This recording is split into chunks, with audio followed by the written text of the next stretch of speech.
Hello class 10. Welcome back once again to our online classes, and today we are going to discuss with the last part of the chapter, that is the electricity. And today we are going to discuss a very important topic of this chapter, and that topic is the problem based on the numericals.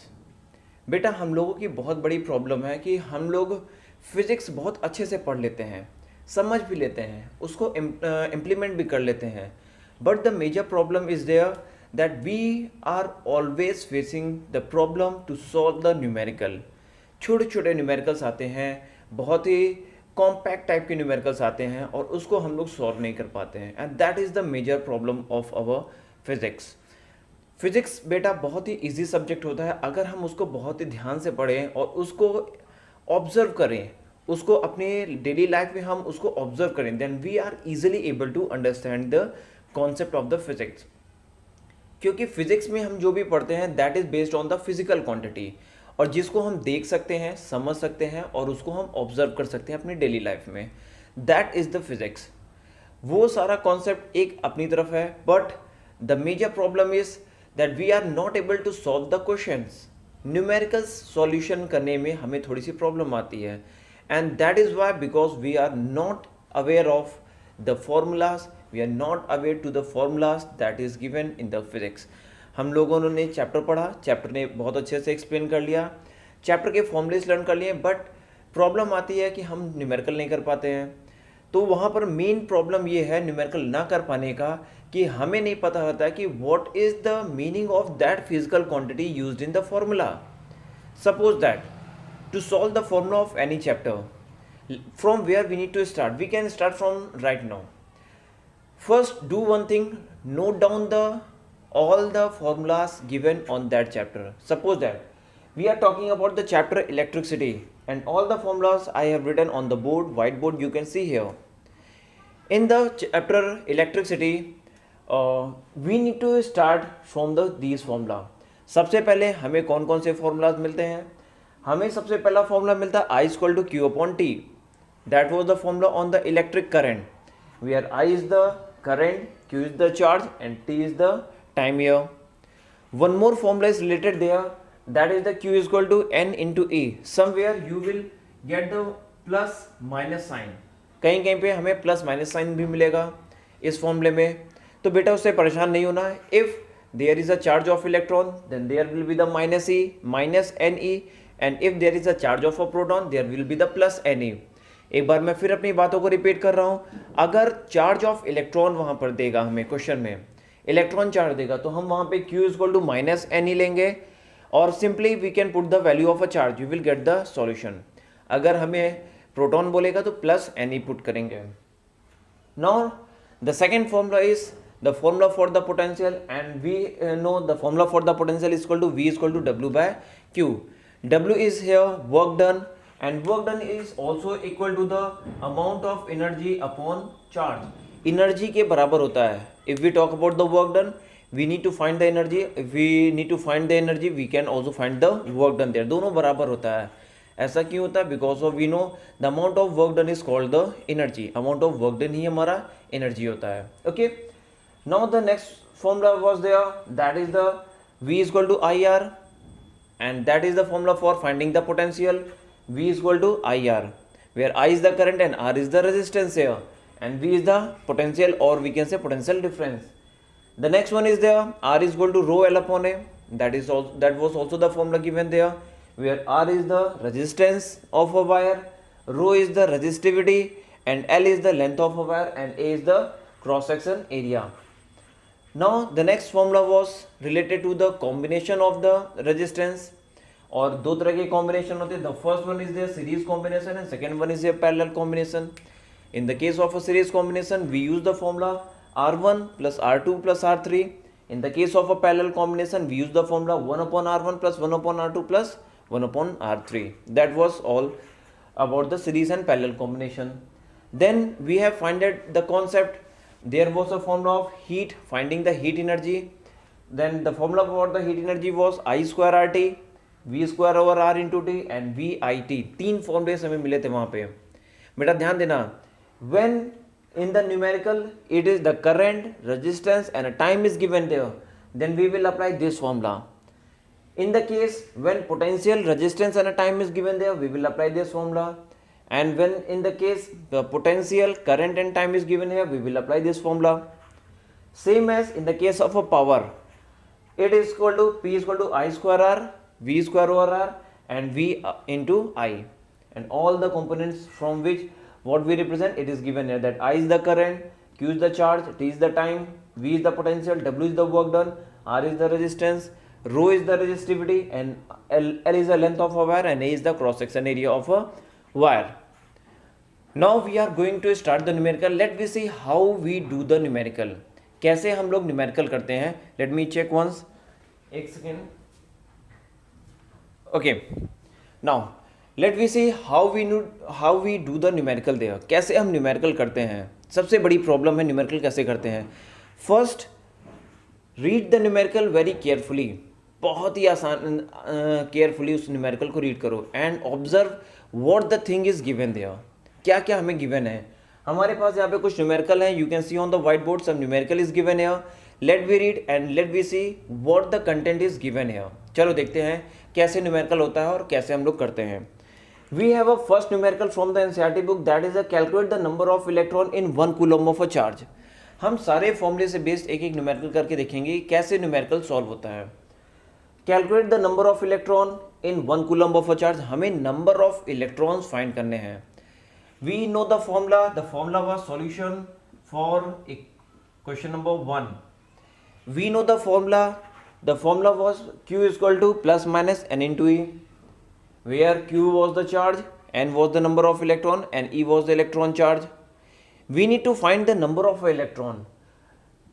We need to find here the number of electron. हमें number of electron को find करना है. हमने question mark put कर दिया. What is amount of a charge is given here 1 coulomb. Then amount of charge is given here 1 coulomb. Now we know the formula Q is equal to plus minus N into E. We should know what is the value of electron. हमें electron की value find करना है. Then E is equal to here 1.6 into 10 power minus 19 coulomb. That is the value of 1 electron. हमें ये पता होनी चाहिए. ये क्वेश्चन पेपर में दे भी सकता है, नहीं भी दे सकता. You should learn about that. We know the formula Q is equal to N into E. Then N is equal to Q upon E. Put the value here. Q is here 1 upon 1.6 into 10 power minus 19. Take 10 power minus 19 to the upside. इसको ऊपर की तरफ ले जाते हैं. बेटा ध्यान रखना, जब भी हम ऊपर ले जाते हैं तो पावर हमारा क्या हो जाता है, पॉजिटिव हो जाता है. ये जो पावर नेगेटिव है ये पॉजिटिव हो जाएगा. What we will get here, we will get here 1 upon 1.6 into 10 power plus 19. Now remove the point from here, you will get the 0. Now divide 10 by 16, or we can simplify that. 10 upon 16, we can say 2 5 times 10 to 8 times 16. Divide 5 by 8, 5 को 8 से divide कर दो. 0.06 times 48, 2 times. It will be a 0.62 into 10 power 19, or we can say 6.2 into 10 power 18 electrons. This much of electron will be there. इतने number of electron हमें वहां पे transfer होंगे. आया समझ में? It's a very simple type of a question. और हमने कैसे इसको कर लिया, हमने इससे पहले ऑब्जर्व किया what the value is given there. हमें ऑब्जर्वेशन करने के लिए हमें यह भी मालूम होना चाहिए what is the unit of the content. जो फिजिकल क्वांटिटी दिया हुआ है उसकी यूनिट भी हमें लर्न होना चाहिए. जैसे अगर हमें नहीं पता कि इसमें क्या दिया हुआ, we can see from here 1 coulomb is given here, it means that is the value of charge. ये 1 कूलम दिया हुआ है, इसका मतलब ये चार्ज की वैल्यू है. Okay, so you can take the screenshot of this part so you can easily note down that. Now let me move to the another question. एक दूसरे क्वेश्चन की तरफ मूव करते हैं. That is from the page number 202. In text question is given there. Page number 202 से let me see what is the solution of the second question. इसको हम रब कर देते हैं because it is not required here. Now we are going to find the solution of the second question. The second question is given here. How much energy is given to pass each coulomb of charge passing through 6 volt battery? कितनी energy की requirement होगी? मैंने बेटा पहले ही बताया था कि energy means amount of work done, means we need to find here work done, that is the energy. Same होता है, वर्क डन ही हमारा एनर्जी होता है. उसने बोला ईच कूलम्ब ऑफ चार्ज, एक coulomb charge. What is the charge Q is given here? 1 coulomb. Each coulomb means 1 coulomb and the charge passing through the 6 volt battery. What is the potential here? 6 volt. इतना अगर हमने note कर लिया तो आसानी से हम रिकमेंड कर सकते हैं that which formula we are going to use, the second formula, and it is here V is equal to W by Q. So we need to find the work done. W is equal to V into Q. Put the value. V is here 6 volt and Q is here 1. That is the 6 joule. This much amount of energy is required. इतनी energy की requirement होगी, 6 joule energy की requirement होगी to pass the 1 coulomb of a charge through a 6 volt battery. इतना energy का requirement होगी. So that is the question. बेटा question बहुत आसान होते हैं, फॉर्मूला बेस्ड होते हैं, बट हमें उसको ऑब्जर्व करना पड़ेगा कि क्या हमें दिया हुआ है, क्या हमें फाइंड करना है. Let we see the another question. Question number 3. Take the screenshot of this so you can easily able to note down here. बेटा ध्यान रखना, if you are watching the video just comment your name in the comment box so we can observe that how many of student is watching here. And you can also do the thing here, you can also post your comment if you have any problem in any type of a numerical, or if you have problem in any type of a content, then you can just write on the comment box so we will easily able to observe your problem and I will try to give the answer as soon as possible there. Okay, अपने comment box में जाकर के आप comment कर दो. अगर किसी भी टॉपिक में या किसी भी कंटेंट में या किसी भी न्यूमेरिकल में प्रॉब्लम है, just click the photo of that numerical and put comment on the comment box so we will identify whenever I will see, I will give the answer. Definitely I will try to give the answer as soon as possible. Okay, let we see the question number 3. What is given here, the next part of the question. बेटा कभी कभी comparison based question भी आते हैं. एक ही फॉर्मूले में दो चीज़ों को कंपेयर किया जाता है. कैसे हम फाइंड करेंगे? देखो सॉल्यूशन नंबर 3. कैसे हम एक ही फॉर्मूले का यूज करके दो कंपोनेंट को कंपेयर करते हैं. देखो, potential difference at the terminal of electric heater is 60 volt. एक इलेक्ट्रिक हीटर का पोटेंशियल डिफरेंस हमारा क्या है? 60 वोल्ट है. When it draws a current of 4 ampere, when current was 4 ampere, what is the current will heater produce? ये हमारा V1 है, ये हमारा I1 है. पहले के केस में था V1 एंड I1. उसने बोला what current will be heater produce, कितना करंट हीटर प्रोड्यूस करेगा? The potential difference is increase to 120 volt. अगर पोटेंशियल डिफरेंस हमारा 120 वोल्ट हो जाता है, सिंपल सा क्वेश्चन है, अगर पोटेंशियल डिफरेंस हमारा 120 वोल्ट हो जाता है तो कितना करंट हीटर एब्जॉर्ब करेगा? We know the formula of Ohm's law. हमने इस पर एक न्यूमेरिकल कर लिया, इस पर एक कर लिया. Now we are going to do the numerical on this part. We know the formula of Ohm's law. V is equal to IR, where R is the constant value. We know very well. Ohm's law में दो चीज constant थी. The first was the resistance and second was the temperature. बेटा ध्यान रखना, दोनों चीज कभी कभी एमसीक्यूज में पूछते हैं कि which content is the constant here, तो टेम्परेचर का ऑप्शन रहेगा तो टेम्परेचर भी टिक करना. Okay, now the R is equal to V upon I. It means resistance in both case will be the same, क्योंकि दोनों एक ही मटेरियल है, दोनों एक ही मटेरियल है. तो in the case of the V1 we will write V1 and in the case of the I1 we will write I1. For the second case R is equal to V2 upon I2, क्योंकि दोनों case में resistance same है हमारा. दोनों को compare करेंगे, what we will get here? V1 upon I1 is equal to V2 upon I2. We need to find the I2, find the value of I2, then I2 is here, transfer all other values to that side, V2 into I1 upon V1, cross multiply कर दिया, we have got the answer. Put the value of V2 here. What is the V2? 60 into I1 is here 4 upon V1 is here, sorry V2 is here 120, इसको 120 कर लेंगे upon 60. 62 times 120, 4 2 8, ampere. It means this much current will be flow when we increase the potential up to 120 volt supply. अगर हम potential को 120 volt तक supply तक increase कर देंगे then this much of the current will be produced. Okay, इसके बाद बेटा हमारा नेक्स्ट फॉर्मूला है R equal to rho L upon A. इस पर भी हमारा न्यूमेरिकल आता है. इस पर एक न्यूमेरिकल इस तरह का बनता है, जस्ट सी हियर. एक मैं न्यूमेरिकल इसको करके दिखाता हूँ.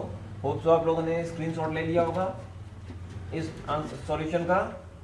See the another type of a numerical is like this. From the R equal to formula R equal to rho L upon A. इसमें से एक इस तरह का न्यूमेरिकल भी बनता है. उसने बोला the first case the resistance the length of wire was L, cross section area was A and resistance was R. उसने बोला पहले केस में लेंथ ऑफ वायर L था, क्रॉस सेक्शन एरिया A था and the value of resistance was R. Then afterward the length of wire is decreased by half. Length of wire को आधा कर दिया एंड क्रॉस सेक्शन एरिया को double कर दिया. Length of wire को half कर दिया एंड क्रॉस सेक्शन एरिया को डबल कर दिया. Then what will be the new value of resistance. इस तरह के क्वेश्चन भी आते हैं बोर्ड एग्जाम्स में. That what you have done the changes there. The length of wire is decrease to the half, the cross section area is increase to the double. Then what will be the change on the resistance. Resistance में कितना change होगा. हो सकता है half की जगह 1/4 कर दें, डबल लेंथ कर दें, कुछ भी कर सकता है. It is a very simple concept. You know what is the formula R is equal to rho L upon A. That is the equation number 1. बेटा ध्यान रखना, अगर सेम मटेरियल है तो कोई भी रजिस्टिविटी में चेंजेस नहीं आएगा. अगर डिफरेंट मटेरियल देगा तो वहाँ पर रजिस्टिविटी की वो वैल्यू देगा कि the resistivity of the first material is this one and the resistivity of the second material is this one. ये हमें रजिस्टिविटी की वैल्यू वहाँ पर देता है. Now in the first case R was equal to the rho L upon A. R हमारा rho L upon A के equal था. Now in the put the second case. In the second case R dash is equal to rho L dash upon A dash. New resistance of a material. Now put the value of L dash. Rho L dash is here L by 2 upon A dash is here twice of A. ये हमने कर लिया. Now take this to the downward side, इसको नीचे लेकर आएंगे. We will get here rho L upon 2 into 2A. Now see here हरदम denominator नीचे आता है. कभी भी जब भी हम नीचे लाते हैं इसको डिनोमिनेटर को नीचे लाते हैं. Then we will get here rho L upon 4A और we can say 1/4 into rho L upon A. And what is the value of rho L upon A. That is the resistance here. Then we will get 1/4 of R. So we can say new resistance will be 1/4 of R of the old resistance. हमारा जो new resistance होगा वो old resistance का 1/4 times होगा. Okay? So this type question will also be there in the board examination. इस तरह के भी क्वेश्चन बोर्ड एग्जामिनेशन में होते हैं, तो इसको ध्यान रखना. इस तरह के भी न्यूमेरिकल कुछ सॉल्व कर लेना. इस तरह के भी क्वेश्चन होते हैं. कुछ क्वेश्चन इसमें बेस्ड होते हैं सिंपल सा, वो रेजिस्टेंस की वैल्यू दे देगा, सिंपल सा लेंथ दे देगा, क्रॉस सेक्शन एरिया दे देगा, बोलेगा find the resistivity of material. इसमें कितने टर्म्स हैं 1 2 3 4 4 टर्म्स हैं. The first one is the resistance, resistivity, cross section length of wire, cross section area. बेटा length of wire cross section area क्या होता है. If suppose this is the wire then this will be the length and this will denote the cross section area. तो इस तरह के भी questions आ सकते हैं. R, rho L and A दिया जाएगा. चारों कंपोनेंट में से कोई 3 कंपोनेंट दे देगा, बोलेगा फाइंड द 4th कंपोनेंट. बहुत आसान होता है, बहुत आसानी से हम लोग कर लेते हैं. Let we move to the another part of the question and that is the very important part and this is the based on the question in a series and the parallel combination. बेटा जिन्होंने series और parallel में जिसको अभी भी confusion है, just you can go to the lecture video from the playlist. You can go to the lecture video from the playlist or you can go search the video of the revision in the playlist. You will definitely get there. वहाँ पर हमने जो second video मैंने जो revision का second video डाला है class 10th के लिए, उसमें जाकर देखो. वहाँ पे मैंने सीरीज और पैरेलल को बहुत ही डिटेल में एक्सप्लेन किया है. अभी भी जिसको सीरीज और पैरेलल में प्रॉब्लम हो, just go to the playlist, search the revision video of the second part and see watch once again. You will get the solution of your problem. एक बार आपको डेफिनेटली वहाँ पे सॉल्यूशन मिलेगा।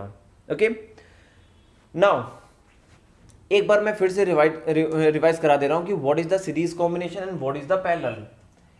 Series combination means one after another, एक के बाद एक, ट्रेन का डिब्बा, रेल का डिब्बा, जैसे रेलगाड़ी होती है वो सीरीज में होती है। इन the case of parallel one upon another, एक के ऊपर एक, एक के ऊपर एक के बाद एक, ये दो कॉन्सेप्ट होते हैं। This is the series and this is the parallel. ठीक है, सीरीज और पैरेलल का फॉर्मूला में दिया हुआ है, ये फॉर्मूला हो गया सीरीज और पैरेलल के फॉर्मूले में दिया हुआ है। इस तरह दो सिंपल तरीके से हमें क्वेश्चन पूछ सकता है। एक तो तरीका है कि पूछने का कि the circuit will be given like this, circuit हमें दिया जाएगा, एक ये दिया हुआ है, एक ये दिया हुआ है, एक ये दिया हुआ है और लाइक दिस ऐसे। द सर्किट इज गिवन है ए इंटू बी। एक ही बार में मैं सारी तरह के क्वेश्चन बता रहा हूं, ध्यान से देखना। Here is the 1 ohm, here is the 2 ohm, here is the 2 ohm. पहला क्वेश्चन हमारा जो आता है दैट ऐसे आता है कि they will say find the equivalent resistance. पहला क्वेश्चन हमारा इक्विवेलेंट रेजिस्टेंस का फाइंड करने को आता है कि what will be the equal resistance between the terminal A B. It's a very simple type of a question, we can see here this one is the parallel combination. Then first we will apply the formula for the parallel combination. In the case of a parallel, we know 1 upon R equivalent is equal to 1 upon 2 plus 1 upon 2. Take the LCM, LCM will be 2 here. In the numerator 1 plus 1 will be here. Solve it, 2 upon 2 and this is the 1 ohm. ये हमारा 1 ohm हो जाएगा. So we can remove this part and we can make the 1 ohm resistance. It means now what will be here between the terminal AB? Here will be the two resistance here. This is the A and this one is the B. Here is the 1 ohm and here is the 1 ohm. Now these both are in a series combination. We will write R is equal to R1 plus R2. This is the formula. And 1 plus 1, it will be the 2 ohm. So what will be the equivalent resistance of this whole circuit? That will be the 2 ohm. एक तो ये तरीका है question पूछने का, ठीक है, इसका आप स्क्रीनशॉट ले लेना so you can easily able to note down there. एक तरीका है कि वो इसमें बैटरी सोर्स अप्लाई करते हैं, सी एक तरीका है उसमें बैटरी सोर्स अप्लाई कर they like this.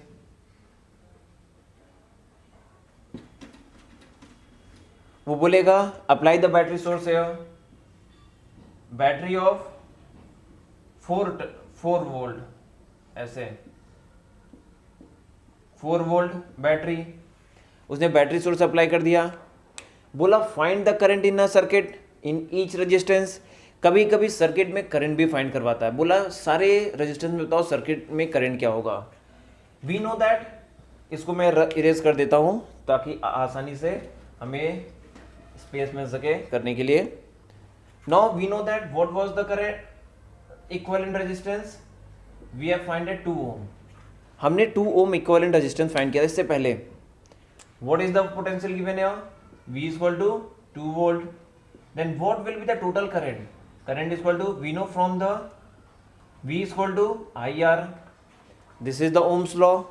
You know very well V is equal to IR, Ohm's law होता है. Then what is the value of current? I is equal to V by R. Put the value 2 upon 2. It will be the 1 ampere. Here will be the 1 ampere. ये हमारा current हो जाएगा. What that mean? The current of 1 ampere will start flowing from here. 1 ampere की current यहाँ से flow करना start किए, इधर गई, इधर गई, इधर से कौन सी करंट पास होगी? That is the 1 ampere. यहाँ से करंट क्या पास होगी? 1 ampere. So we can write current on 1 ohm. This will be the 1 ampere. 1 ohm से करंट कितना पास होगा? 1 ampere. Now it will move from here. It will be divided into the 2 parts. 2 part में ये हमारा divide हुआ. Now what amount of a current will be produced here in this part? यहाँ पे कितना जाएगा और यहाँ पे कितना जाएगा? That is the very important part. Parallel में करंट फाइंड करना. We know very well, series में हरदम सेम करंट होती है. सीरीज में जो करंट होगा हरदम सेम होगा. पैरेलल में करंट डिवाइड हो जाता है. एक तो तरीका ये है कि here 2 ampere is given here, here 2 ampere is, here 2 ohm is given here, here 2 ohm is given here. We will divide the current in equal two parts, दो इक्वल पार्ट्स में डिवाइड करेंगे। 1 एम्पियर जा रही है, इट मीन्स 1/2 इधर से पास होगा एंड 1/2 एम्पियर इधर से पास होगा। एक तो ये आसान तरीका है, एक तो आसानी से हमने दो पार्ट में डिवाइड कर दिया, हाफ हाफ कर दिया, we have got the solution यहाँ। बट एक तरीका होता है कि जब ये डिवाइड हो जाए, यानी यहाँ 2 ओम दे दे, यहाँ पे 3 ओम दे दे, उस केस में हम क्या करेंगे? We will simply apply the formula V equal to I1 R1, क्योंकि पैरेलल में पोटेंशियल हरदम सेम होता है। अब देखो इस केस में हमें क्या करना है, we need to apply the current division rule है। हमें यहाँ पे करंट डिवीजन रूल अप्लाई करना है। बेटा समझ लो, करंट डिवीजन रूल बहुत ही इंपॉर्टेंट होता है। या फिर करंट डिवीजन रूल अप्लाई कर सकते हैं, या तो फिर हम पोटेंशियल डिवीजन रूल अप्लाई कर सकते हैं। Now see here, current division rule कैसे अप्लाई करते हैं? If we need to find the potential of this voltage, देखो ध्यान से, अगर हमें इसका पोटेंशियल फाइंड करना है, सॉरी इसमें करंट फाइंड करना है, we always start from here. Current division rule क्या होता है? अगर इसका हमें करंट फाइंड करना है, इसमें करंट फाइंड करना है, then we need to always start from here, हरदम यहाँ से स्टार्ट करते हैं। देन इसको हम P सपोज करते हैं, इसको Q सपोज करते हैं। Then current in a PQ circuit, PQ circuit में क्या हो जाएगा? लोअर रेजिस्टेंस, नीचे वाले रेजिस्टेंस को हम कंसीडर करेंगे, that is a 2 ohm upon total resistance. Total resistance क्या हो जाएगा? 2 + 2 ohm into total current. Total current is here 1 ampere. ये फॉर्मूला हमारा क्या होता है? R1, देखो फॉर्मूला मैं यहाँ पे लिख दे रहा हूँ, if we need to find the current in I1 then it will be R2 upon R1 plus R2 into total current. अगर हमें I1 में फाइंड करना है, यानी फर्स्ट R1 में फाइंड करना है current, then here we will put R2। अगर R2 में फाइंड करना है तो here will put R1। Clear है? अगर I1 में फाइंड करना है तो R2 पुट करेंगे एंड I2 में फाइंड करना है तो R1 पुट करते हैं। We will solve it, what we will get here? 2/4 into 1, 2 2s are 4, it will be a 1/2 ampere. इतना करंट हमारा इससे पास होगा। इससे निकालना है तो again we will apply the then I of RS, I of RS यानी करंट फ्रॉम RS। RS से कितना करंट पास होगी? We will apply the formula. इससे फाइंड करना है, अगर इससे फाइंड करना है तो we will put the resistance here, this one, यहाँ वाला रेजिस्टेंस पुट करते हैं। 2/2 + 2 into 1 and it will be the same 1/2 ampere. ये था, होप सो समझ में आया होगा। एक बार मैं फिर एक और करंट डिवीजन रूल एक बार अप्लाई करके दिखा दे रहा हूँ, क्योंकि आप लोग के लिए बहुत नया है। बेटा इसको समझ लो, बहुत इंपॉर्टेंट है। क्लास 11th में बार बार ये यूज़ होगा, ये कहीं भी नहीं पढ़ाया जाएगा आपको, बट क्लास 11th में बार बार इसका यूज़ होगा। कभी भी फिजिक्स में करंट डिवीजन रूल नहीं पढ़ाते हैं। CBSE बोर्ड की में ये प्रॉब्लम आती है कि कुछ रूल्स हैं जो पढ़ाते नहीं बट यूज़ करते हैं, जैसे लॉग है, लॉग का यूज़ करते हैं, पढ़ाते नहीं है। सो ऐसे इसका भी है। See one more question we are going to discuss here about one more question. So here one more circuit is given here like this, parallel circuit. हरदम पैरेलल सर्किट में करंट डिवीजन रूल अप्लाई करते हैं। This is a 2 ohm and this is a 3 ohm and the current is passing here 3 ampere. अब कैसे divide करेंगे दोनों में? यानी यहाँ पर अगर हमारा I1 आ रहा है तो I1 कितना होगा, यहाँ पर I2 आ रहा है तो I2 कितना होगा? ध्यान से देखो, बहुत इंपॉर्टेंट चीज़ है, बहुत ही नया है आप लोगों के लिए। We need to find value of I1 and I2। Then value of I1 will be here I1, हमें I1 इससे पास हो रहा है, इस रेजिस्टेंस से। Then we will always consider the opposite side of the resistance in numerator. Numerator में हरदम opposite side वाला रेजिस्टेंस कंसीडर करते हैं। So here will be the 3 ohm upon total resistance. What is the total resistance? 2 ohm plus 3 ohm into total current. Total current is here 3 ampere, this one. Clear हुआ? फिर से एक बार मैं repeat कर रहा हूं, the resistance in the numerator we will put the resistance of the opposite direction upon total resistance. Total resistance को पुट करते हैं into total current, we will put here. Solve it. 3 3s are 9 upon 5. It will be a 1.5 8 is 40. 1.8 ampere will be flow from I1. I2 कैसे find करेंगे? I2 will be we are going to find from here, we will take this resistance on numerator 2 upon 2 plus 3 total resistance into total current. Here will be 3 to the 6 upon 5 1.5 to the 10 ampere. Yeah, this is the way for finding the current on the parallel case by applying the current division rule. बेटा इसको समझ लो, बहुत ध्यान से समझ लो, बहुत important part है. Clear है? तो take the screenshot of that, practice more for this question. उसके बाद दो तरह के फॉर्मूला और आते हैं, एच इसको heat, finding the heat energy and finding the power. दोनों कोरिलेटेड फॉर्मूला है. यहाँ पर टाइम यूज होता है साथ में, यहाँ पे हर केस में टाइम है, यहाँ पर टाइम नहीं है, बस इतना अंतर होता है. And both formula are same. हमें सिंपल सा क्वेश्चन में दे देगा रेजिस्टेंस और करंट एंड टाइम, बोलेगा हीट एनर्जी फाइंड करो. ये फॉर्मूला बेस्ड इस पे क्वेश्चन आते हैं. ठीक है. सो आज की क्लास में इतना ही. मिलते हैं एक बार नेक्स्ट क्लास में, फिर से रिवीजन के साथ स्टार्ट करेंगे. चैप्टर नंबर 2 मैग्नेट को स्टार्ट करेंगे. फिर से इसमें थोड़ा सा डिटेल और इम्प्रूव्ड पार्ट पढ़ेंगे और देखेंगे कि क्या और हम सीख सकते हैं. So guys, so students, if you have any problem related to the chapter number 1, that is the electricity of class 10, then definitely comment in the comment box and tell me the questions, your problems, so let we see we can solve and we will get the more information about that. Okay, so आज के लिए इतना ही. Bye bye, take care. मिलते हैं next class में एक नए वीडियो के साथ और बहुत सारे इंप्रूवमेंट के साथ. एक चीज़ और, लाइक कर दो, शेयर करो वीडियो को अपने फ्रेंड्स के साथ, ताकि ज़्यादा से ज़्यादा बच्चे पढ़ाई कर सके, क्योंकि बोर्ड एग्जामिनेशन टाइम से ही होने हैं और उसी टाइम से ना कोरोना से इसका कोई मतलब नहीं है. Okay, so subscribe the, also don't forget to subscribe the channel, ताकि मैं कोई भी वीडियो डालूँ फटाक से आप लोगों को मिले और सबसे पहले आप पढ़ाई कर सको. Okay, so bye bye, take care, bye bye.